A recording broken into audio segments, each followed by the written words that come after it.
3:50 p.m. The rest of the day ended up being pretty much as bad as the beginning of the day. I had to sit out of gym because I didn't have my gym shorts, and I didn't have a spare set in my locker. Katie McCann's entire table kept shooting me dirty looks at lunch. I don't even remember my other classes. Then math was the last class of the day. I knew we were having a big math test tomorrow, which I hadn't studied for over the weekend like I was supposed to. But it wasn't until Miss Medina started going over the material for tomorrow's test that I realized I was in deep trouble. I didn't understand what the heck we were doing. I mean, seriously, it was like Miss Medina was suddenly talking in a made-up language that everyone else in class seemed to understand but me. Gata bata quotient, pada bibu divisor. At the end of class, she offered to meet with any kids who needed a little extra help studying right after school. That would be me, thank you, but I had band practice then, so I couldn't go. I raced down to the auditorium right after dismissal. The after-school rock band meets every Monday and Tuesday afternoon. I had only joined a few months ago at the beginning of the spring semester, but I was really into it. I'd been taking guitar lessons since last summer, and my dad, who's a really good guitar player, had been teaching me all these great guitar licks. So when Santa gave me an electric guitar for Christmas, I figured I was ready to join the after-school rock band. I was a little nervous in the beginning. I knew the three guys who were already in the band were really good musicians. But then I found out there was a fourth grader named John who was also joining the band in the spring semester, so I knew I wouldn't be the only new kid. John played guitar too. He wore John Lennon glasses. The other three guys in the band were Ennio, who plays the drums and is considered to be this prodigy drummer, Harry on lead guitar, and Elijah on bass guitar. Elijah's also the lead singer, and he's kind of the leader of the band. The three of them are all in the 6th grade. They've been in the after-school rock band since they were in the 4th grade, so they're a pretty tight group. I can't say they were thrilled when John and I first joined the band. Not that they weren't nice, but they weren't nice. They didn't treat us like we were equal members of the band. It was pretty obvious that they didn't think we played as well as they did, and to be truthful, we really didn't. But still, we were trying really hard to get better. So, Mr. B, Elijah said after we had all jammed on our own for a bit, we're thinking we want to play Seven Nation Army for the spring concert on Wednesday. Mr. Bowles was the after-school rock band advisor. He had gray hair that he kept up in a ponytail and had been a member of a famous folk rock band in the 80s that my dad, for one, had never even heard of. But Mr. Bowles was super nice, and he was always trying to get the other guys to include me and John.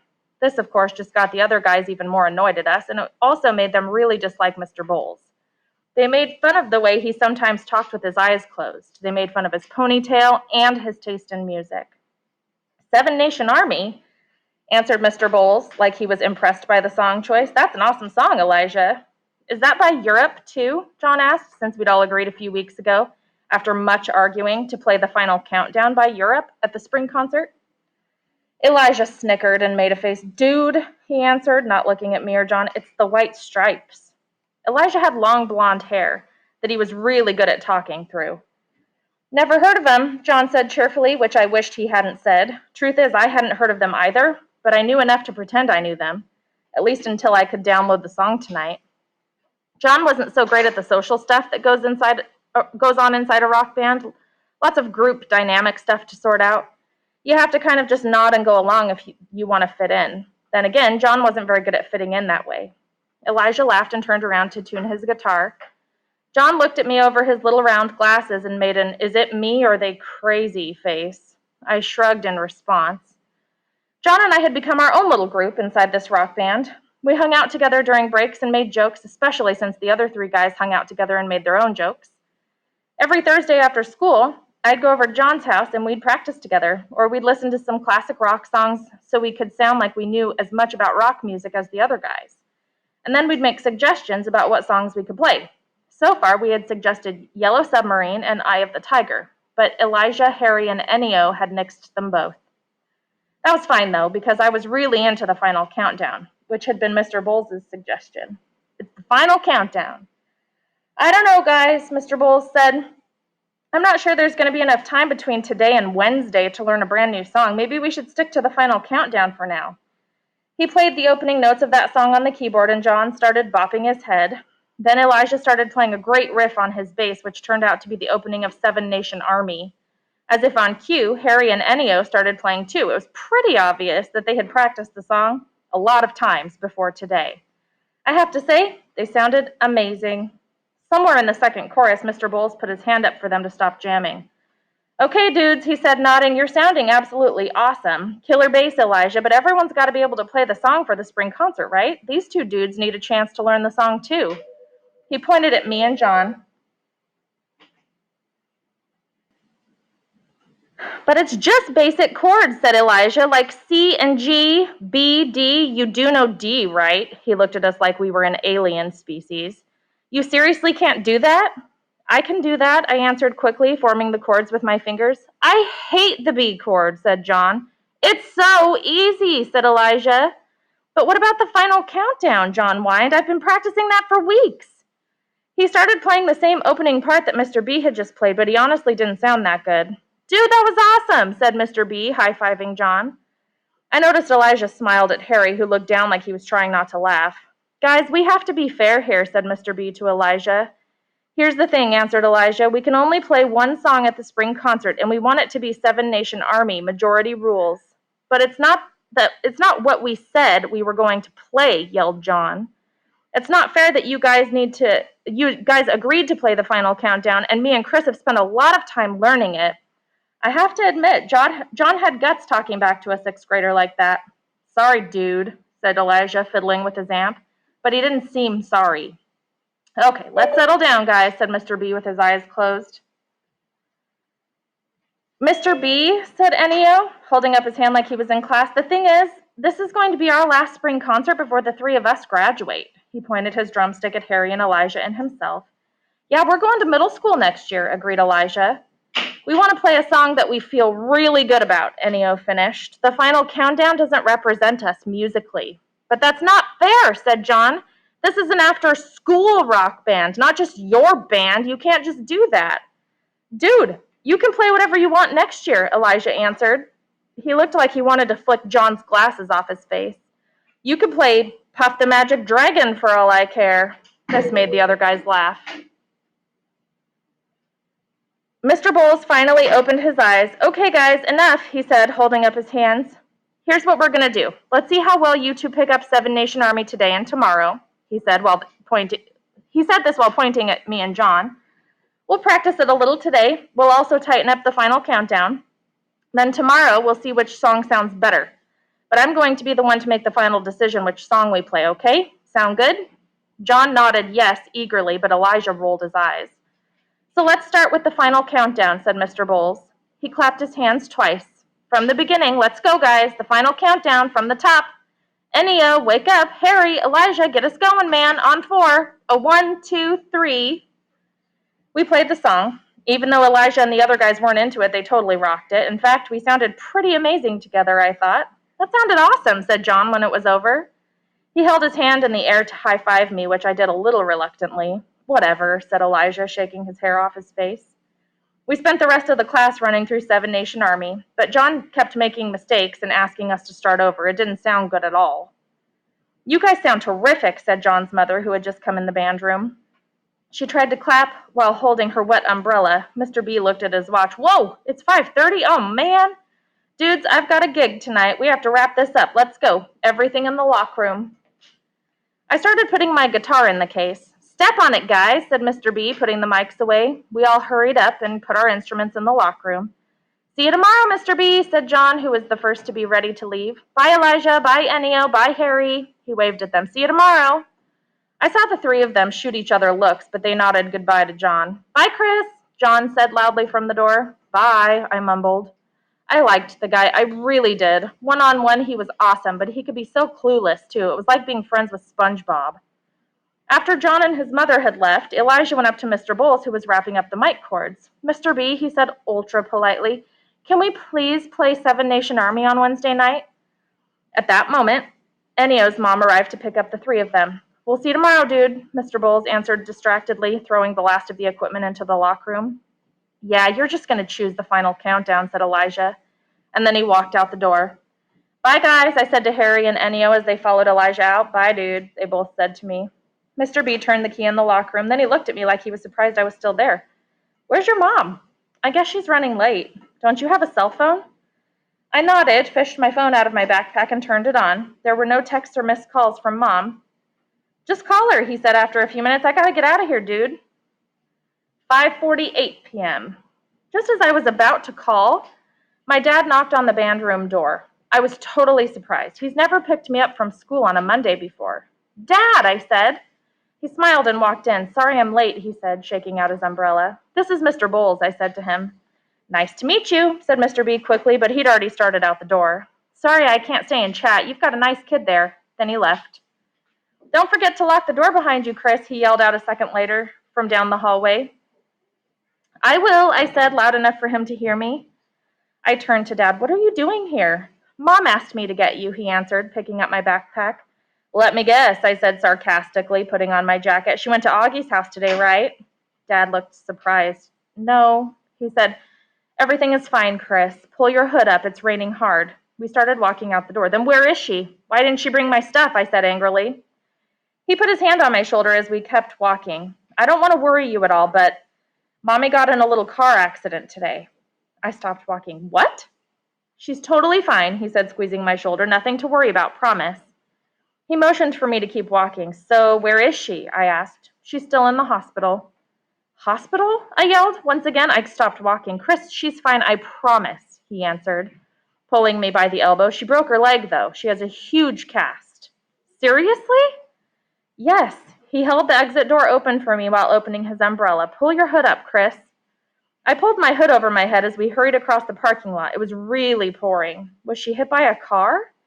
No, she was driving, he answered. Apparently, the rain caused some flooding on the parkway, and a construction truck hit a ditch, and Mom swerved to avoid hitting it, but then she got sideswiped by the car in the left lane. The woman in the other car was fine, too. Mommy's fine. Her leg will be fine. Everyone is fine, thank God. He stopped at a red hatchback I had never seen before. Is this new? I said, confused. It's a rental, he answered quickly. Mom's car got totaled. Come on, get in. I got into the back seat. By now, my sneakers were soaking wet. Where's your car? I went to the hospital straight from the train station, he answered. We should sue whoever was driving the construction truck, I said, putting my seatbelt on. It was a freak accident, he muttered. He started driving out of the parking lot. When did it happen? I asked. This morning? What time this morning? I don't know, about 9? I had just gotten to work when they called me from the hospital. Wait, did the person who called you know that you and Mom are getting a divorce? He looked at me in the rearview mirror. Chris, he said, your mom and I will always be there for one another. You know that. Right, I said, shrugging. I looked out the window. It was that time of day when the sun's gone down, but the streetlights haven't come on yet. The streets were black and shiny because of the rain. You could see the reflections of all the red and white lights of the cars in the puddles along the highway. I pictured Mom driving in the rain this morning. Did it happen right after she dropped me off, or when she was driving back to school with my stuff? Why did you think she was on her way to Augie's house? Dad asked. I don't know, I answered, still looking out the window. Because Daisy died? I thought maybe. Daisy died? He said. Oh no, I didn't know that. When did that happen? They put her to sleep last night. Had she been sick? Dad, I don't know any details. Okay, don't bite my head off. It's just, I wish you had told me about the accident earlier in the day. Someone should have told me. Dad looked at me in the rearview mirror again. There was no need to alarm you, Chris. Everything was under control. There was nothing you could have done anyway.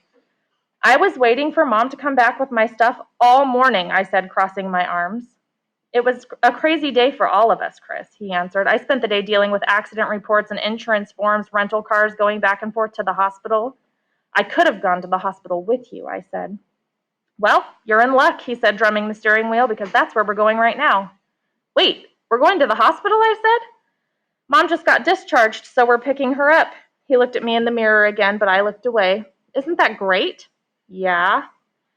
We drove quietly for a few seconds. The rain was coming down in sheets. Dad made the windshield wipers go faster. I leaned my head against the window. This day sucked, I said quietly. I blew some hot air on the window and drew a sad face with my finger. You okay, Chris? Yes, I mumbled. I hate hospitals, that's all. The hospital visit. The first and only time I'd ever been to a hospital before was to visit Auggie. This was when we were about 6 years old. Auggie had had like a million surgeries before then, but this was the first time my mom thought I was old enough to go and visit him. The surgery had been to remove the buttonhole on his neck. This is what we used to call his trach tube, a little plastic thingy that was literally inserted into his neck below his Adam's apple.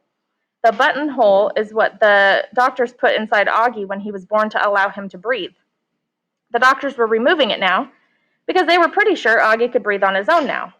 Auggie was really excited about this surgery. He hated his buttonhole, and when I say he hated it, I mean he hated it. He hated that it was so noticeable, since he wasn't allowed to cover it up. He hated that he couldn't go swimming in a pool because of it. Most of all, he hated how sometimes it would get blocked up for no reason, and he would start to cough like he was choking, like he couldn't breathe. Then Isabel or Nate would have to jab a tube into the hole, suction it, so that he could breathe again. I watched this happen a couple of times, and it was pretty scary. I remember I was really happy about visiting Auggie after his surgery. The hospital was downtown, and Mom surprised me by stopping off at FAO Schwartz so I could pick out a nice big present to bring to Auggie, a Star Wars Lego set, and a small present for me, an Ewok plushie. After we bought the toys, Mom and I got lunch at my favorite restaurant, which makes the best footlong hot dogs and iced hot chocolate milkshakes on the planet. And then after lunch, we went to the hospital. Chris, there are going to be other kids who are having facial surgeries, Mom told me quietly as we walked through the hospital doors. Like Auggie's friend Hudson, okay? Remember not to stare. I would never stare, I answered. I hate when kids stare at Auggie, Mommy. As we walked down the hall to Auggie's room, I remember seeing lots of balloons everywhere, and posters of Disney princesses and superheroes taped to the hallway walls. I thought it was cool. It felt like a giant birthday party. I peeked into some of the hospital rooms as we passed, and that's when I realized what my mom meant. These were kids like Auggie. Not that they all looked like him, though a couple of them did, but they had other facial differences. Some of them had bandages on their faces. One girl I saw quickly had a huge lump on her cheek that was the size of a lemon. I squeezed my mom's hand and remembered not to stare, so I looked down at my feet as we walked and held on tight to my Ewok plushie. When we reached Auggie's room, I was glad to see that Isabel and Via were already there. They both came over to the door when they saw us and kissed us hello happily. They walked us over to Auggie, who was in the bed by the window. As we passed the bed closest to the door, I got the impression that Isabel was trying to block me from looking at the kid lying in that bed, so I took a quick peek behind me after we had passed. The boy in the bed, who was probably only about 4, was watching me. Under his nose, where the top of his mouth was supposed to be, was an enormous red hole, and inside the hole was what looked like a piece of raw meat. There seemed to be teeth stuck into the meat and pieces of jagged skin hanging over the hole. I looked away as quickly as I could. Auggie was asleep. He seemed so tiny in the big hospital bed. His neck was wrapped up in white gauze, and there was blood on the gauze. He had some tubes sticking out of his arm and one sticking out into his nose. His mouth was wide open, and his tongue was kind of hanging out of his mouth onto his chin. It looked a little yellow and was all dried up. I've seen Auggie asleep before, but I'd never seen him sleep like that before. I heard my mom and Isabel talking about the surgery in their quiet voices, which they used when they didn't want me or Auggie to hear what they were saying, something about complications and how it had been touch and go for a while. My mom hugged Isabel. I stopped listening. I stared at Auggie, wishing he would close his mouth in his sleep. Via came over and stood next to me. She was about 10 years old then. It was nice of you to come visit Auggie, she said. I nodded. Is he going to die? I whispered. No, she whispered back. Why is he bleeding? I asked. It's where they operated on him, she answered. It'll heal. I nodded. Why is his mouth open? He can't help it. What's wrong with the little boy in the other bed? He's from Bangladesh. He has a cleft lip and palate. His parents sent him here to have surgery. He doesn't speak any English. I thought of the big empty red hole on the boy's face, the jagged flap of skin. Are you okay, Chris? Via asked gently, nudging me. Lisa, I don't think Chris is looking so good. That's when the foot-long hot dog and iced hot chocolate milkshake kind of just exploded out of me. I threw up all over myself, the giant Lego box I'd gotten for Auggie, and most of the floor in front of his bed. Oh my goodness, cried Mom as she looked around for paper towels. Oh, sweetie. Isabel found a towel and started cleaning me with it. My mom, meanwhile, was frantically wiping the floor with a newspaper. No, Lisa, don't worry about that, said Isabel. Via, sweetie, go find a nurse and tell her we need a cleanup here. She said this as she was picking hot dog chunks off my chin. Via, who looked like she might throw up herself, turned around calmly and headed out the door. Within a few minutes, some nurses had come into the room with mops and buckets. Can we go home, Mommy? I remember saying, the vomit taste still fresh in my mouth. Yes, honey, said Mom, taking over for Isabel and cleaning me off. I'm so sorry, Lisa, said Isabel, wetting another towel at the sink. She dabbed my face with it. By now I was sweating profusely. I turned to leave even before Mom and Isabel had finished cleaning me off. But then I accidentally caught a glimpse of the little boy in the bed who was still looking at me. I started to cry when I looked into the big empty red hole above his mouth. At that point, Mom kind of hugged me and glided me out the door at the same time. When we got outside the room, she half carried me to the lobby by the elevators. My face was buried in her coat and I was crying hysterically. Isabel and Via followed us out. "I'm so sorry," Isabel said to us. "I'm so sorry," said Mom. They were both kind of mumbling sorries to each other at the same time. "Please tell Auggie we're sorry we couldn't stay." "Of course," said Isabel. She knelt down in front of me and started wiping my tears. "Are you okay, honey? I'm so sorry. I know it's a lot to process." I shook my head. "It's not Auggie," I tried to say. Her eyes got very wet suddenly. "I know," she whispered. And then she put both her hands on my face like she was cradling it. "Augie's lucky to have a friend like you." The elevator came. Isabel hugged me and Mom, and then we got inside the elevator. I saw Via waving at me as the elevator doors closed. Even though I was only 6 at the time, I remember thinking I felt sorry for her that she couldn't leave with us. As soon as we were outside, Mom sat me down on a bench and hugged me for a long time. She didn't say anything. She just kissed the top of my head over and over again. When I finally calmed down, I handed her the Ewok. "Can you go back and give it to him?" I said. "Oh, honey," she answered, "that's so sweet of you, but Isabel can clean the Lego set. It'll be good as new for Auggie, don't worry."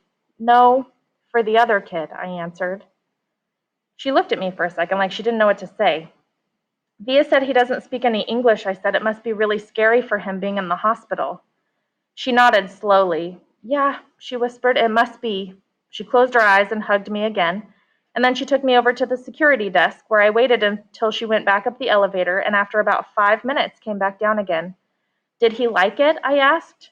"Honey boy," she said softly, brushing the hair out of my eyes, "you made his day." 7:04 p.m. When we got to Mom's hospital room, we found her sitting up in a wheelchair watching TV.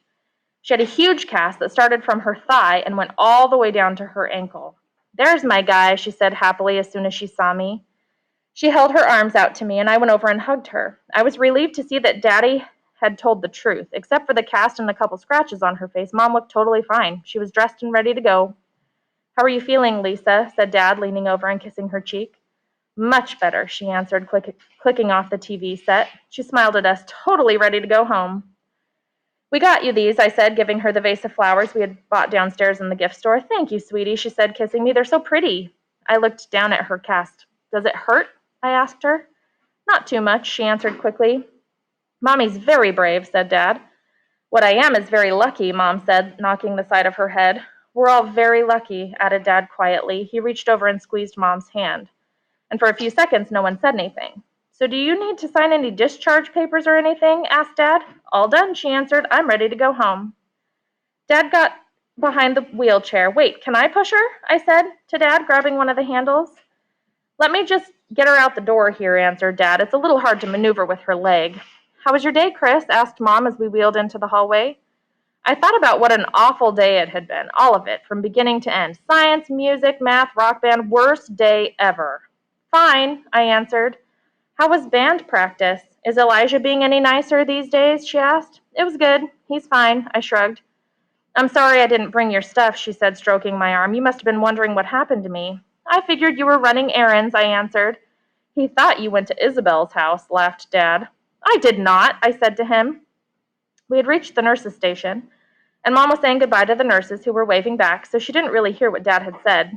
"Didn't you ask me if Mom had gone to?" Dad said to me, confused. "Anyway," I interrupted, turning to Mom. "Band was fine. We're playing Seven Nation Army for the spring concert on Wednesday. Can you still come?"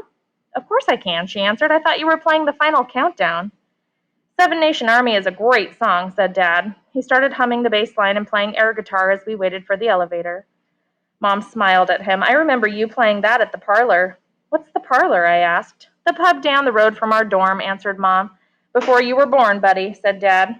The elevator doors opened and we got in. "I'm starving," I said. "You guys haven't eaten dinner yet?" Mom asked, looking at Dad. "We came straight here from school," he answered. "When were we going to stop for dinner?" "Can we stop for some McDonald's on the way home?" I asked. "Sounds good to me," answered Dad. We reached the lobby and the elevator doors opened. "Now can I push the wheelchair?" I said. "Yep," he answered. "You guys wait over there for me over there, okay?"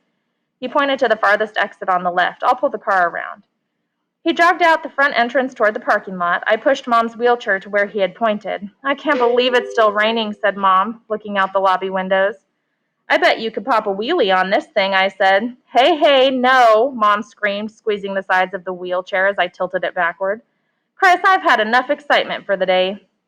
I put the wheelchair down. Sorry, Mom. I patted her head. She rubbed her eyes with the palms of her hands. Sorry, it's just been a really long day. Did you know that a day on Pluto is 153.3 hours long, I asked. Nope, I didn't know that. We didn't say anything for a few minutes. Hey, did you give Auggie a call, by the way? She said out of the blue. Mom, I groaned, shaking my head. What? She said. She tried to turn around in her wheelchair to look at me. I don't get it, Chris. Did you and Auggie have a fight or something? No, there's just so much going on right now. Chris, she sighed. But she sounded too tired to say anything else about it. I started humming the bass line of Seven Nation Army. After a few minutes, the red hatchback pulled up in front of the exit, and Dad came jogging out to the car, holding an umbrella.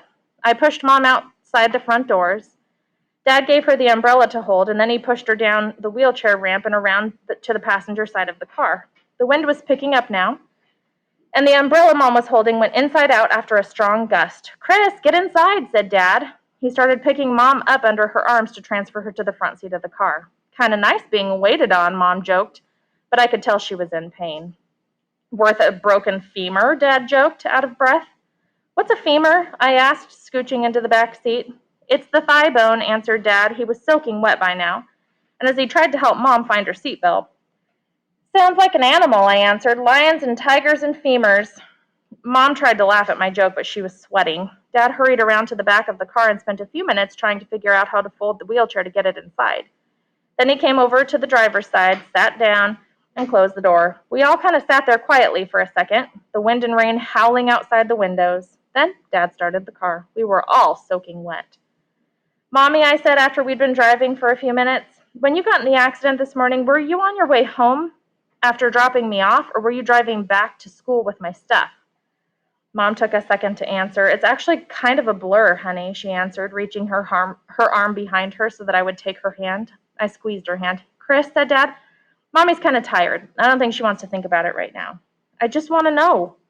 Chris, now's not the time, said Dad, giving me a stern look in the rearview mirror. The only thing that's important is that everything worked out okay and that Mommy's safe and sound, right? We have a lot to be thankful for. Today could have been so much worse. It took me a second to realize what he meant. And then when I did, I felt a shiver go up my spine. Face chat. The first year after we moved to Bridgeport, our parents tried really hard to get Auggie and me together at least a couple of times a month, either at our place or at Auggie's.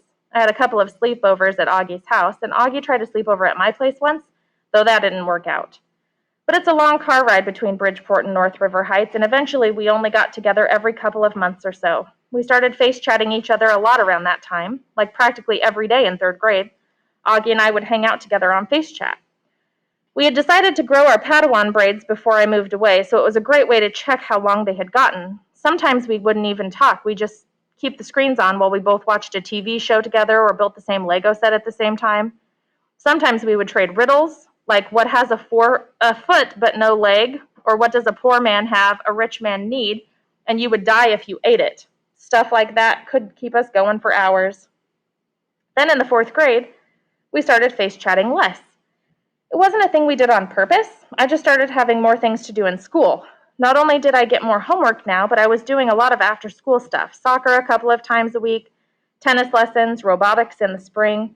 It felt like I was always missing Auggie's face chat requests, so finally we decided to schedule our chats for right before dinner on Wednesdays and Saturdays. And that worked out fine, though it ended up being only Wednesday nights because Saturdays I had too much going on. It was somewhere toward the end of the fourth grade that I told Auggie I had cut off my Padawan braid. He didn't say it, but I think that hurt his feelings. Then, this year, Auggie started going to school too. I almost couldn't imagine Auggie at school or how it would be for him. I mean, being a new kid is hard enough, but being a new kid that looks like Auggie, that would be insane. And not only was he starting school, he was starting middle school.